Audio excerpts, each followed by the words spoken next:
think the main thing that needs to happen is to configure the institutions and also to have an agreement amongst both the citizens as well as those in authority on what needs to happen. Because you see, when you rewrite a social fabric, people are used to doing things in a particular way. And it's important that we now learn to do things in a new way. And this calls for a give and take on both the side of those who are governing as well as those who are being governed. Yeah.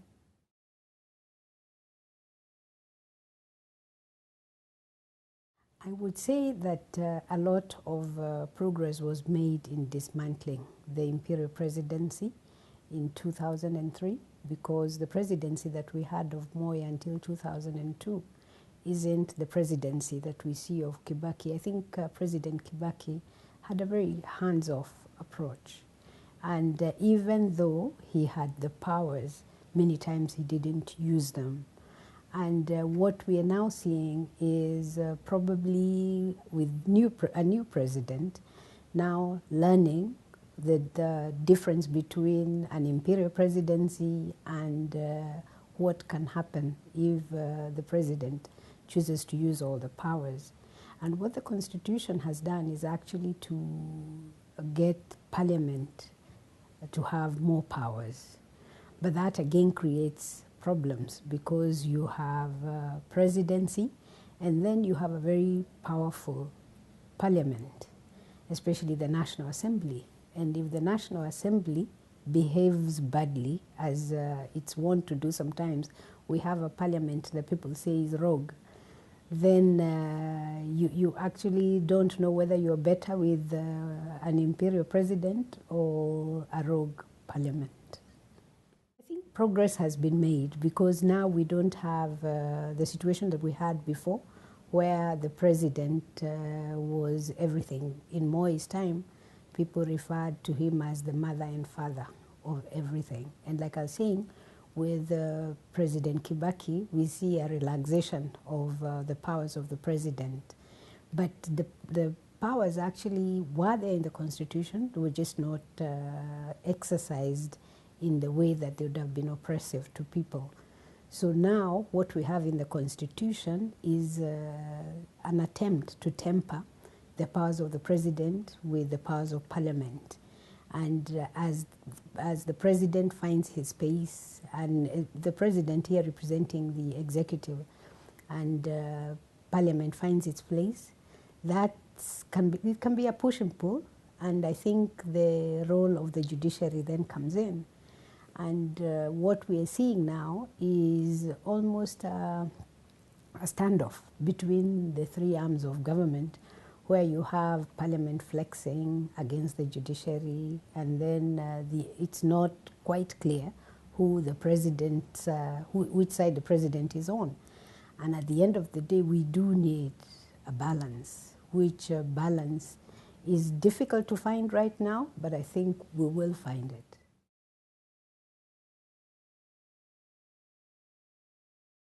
I think you can't look at land issues without looking at the history of Kenya, because the colonial experience was all about taking of land. And when land was taken from particular groups, they were forced to move out.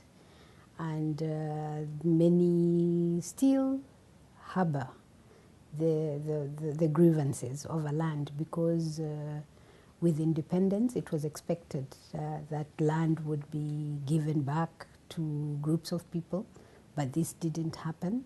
And in fact, the war for independence was chiefly around land.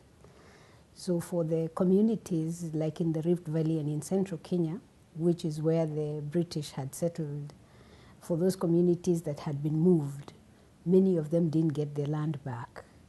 And in not getting their land back, it means they have to settle somewhere, because many of them practice agriculture. And where they've gone, the people there resent their being there, especially people from Central, having been sent to the Rift Valley by the ruling elites, who had now become the new landowners after the colonialists had left. So what you have is people really struggling over resources that are contested. Land is extremely a contested commodity amongst tribes in Kenya.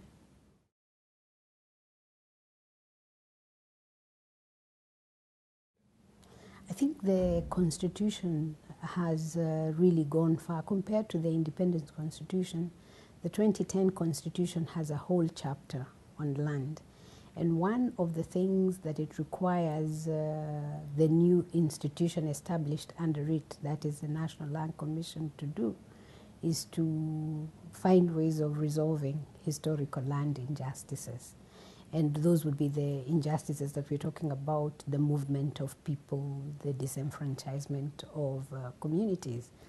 The other thing that the Constitution does is to require communities to be allowed to settle their land disputes using traditional dispute resolution mechanisms.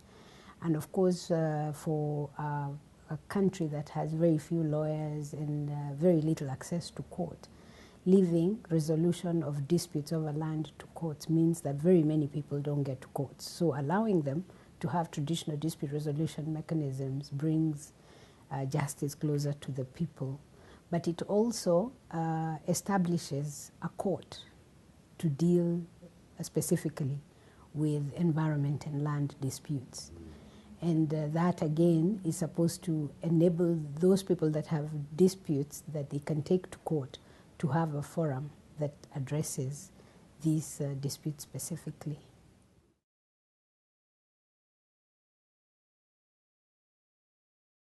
You know, constitutional provisions are just that, you know, because the constitutions operate in a context. And I think we do have a very good constitution. And like I was saying before, when I was saying that old habits die hard. So you have new ways of doing things proposed in the constitution, but then you have old ways of doing things which people have gotten accustomed to. And there's tension between the old and the new. And in fact, in the 4 years since the Constitution was promulgated, we see this tension. For instance, we provide for gender equality, but then there is traditional perceptions of maleness and femaleness. And people still go back to tradition to say rights of women are not on an equal par with those of men. So essentially, there is a cause for optimism, because you see, law is where you begin to dismantle prejudices, but a lot more still needs to happen in changing perceptions and also moving away from the old to accept the new tenets that the Constitution has brought on board.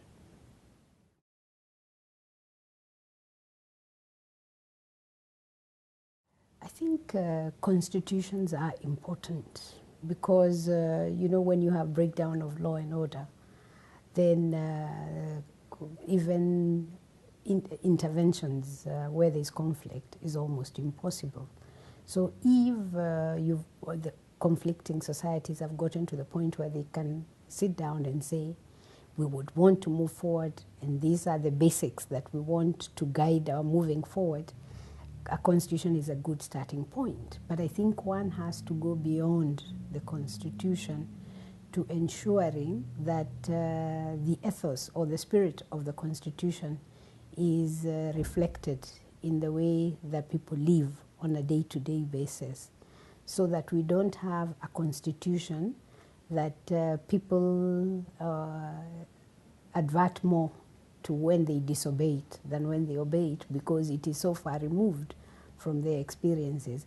And in essence, in a post-conflict situation, you're going to have tenets that bring people together when previously they wouldn't have been together. But there's a lot of background work that needs to happen to ensure that people actually live together and have cohesive communities, even beyond the tenets of the Constitution, because constitutions aren't self-enforcing. Yeah.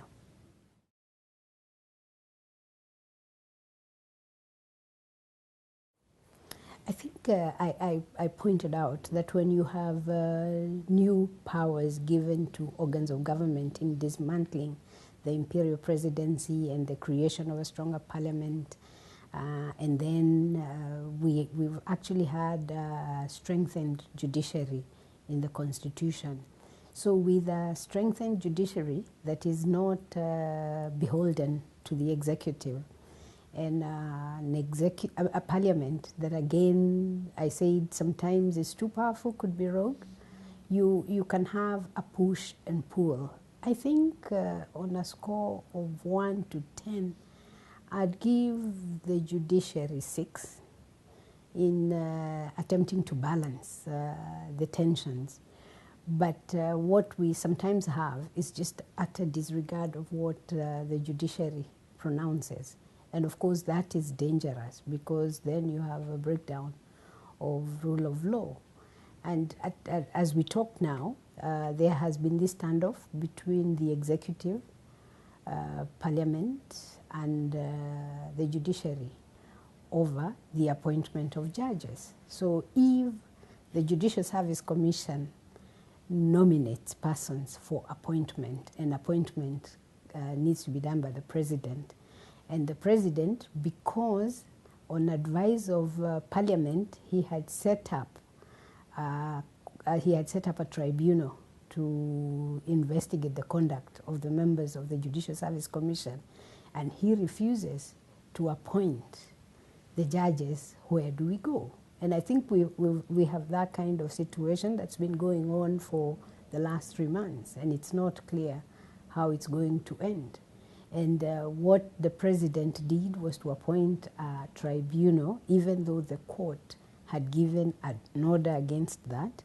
Then the Judicial Service Commission proceeds to nominate people for appointment whilst there is a tribunal. And there is now this push and pull between the 3 organs of government.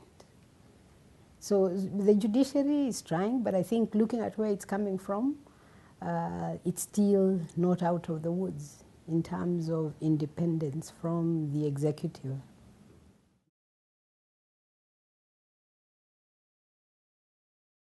I think we need to move away from token advertence to being a diverse nation, to really taking time to see what does it mean to live as diverse people and still be one. Because what I see is in the Constitution we say we are one people, but in practice people will regroup within their ethnic cocoons, their religious cocoons, and I think a lot of education, a lot of interventions for exchanges between communities. Communities here, both ethnic, cultural, but also religious communities, because one of the things that we witness now, which we didn't have before, is religious extremism and tensions between Christians and Muslims, especially with the advent of terrorism and the targeting of Christian churches by terrorists, and also the killing of Muslim clerics. So we need to have a lot more exchanges between diverse communities of believers and also ethnic and cultural communities. And we need champions for this. We need people who are respected and community leaders who go out to forge cohesion between themselves and others, so that we don't have a national polity that is national only in name, because we are fragmented on account of cultures, ethnicities, and religions.